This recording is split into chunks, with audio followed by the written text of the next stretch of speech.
বন্ধুরা, আজকে আপনাদের দেখাবো ঢাকার ধানমন্ডি রবীন্দ্র সরোবর। ধানমন্ডি রবীন্দ্র সরোবর ঢাকার ধানমন্ডি লেকের একটি অংশ।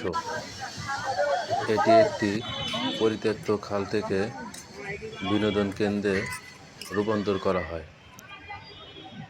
এটি এক সময় পাণ্ডু নদী হিসেবে পরিচিত ছিল।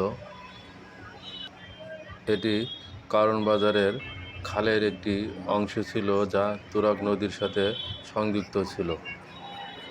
1980-র দশকে এটিকে লেকে পরিণত করা হয়।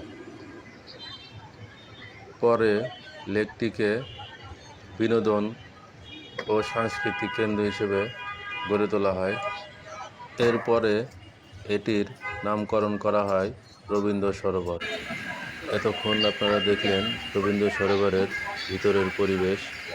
রবীন্দ্র সরোবরের বাহিরে কয়েকটা ফাস্টফুডের দোকান আছে।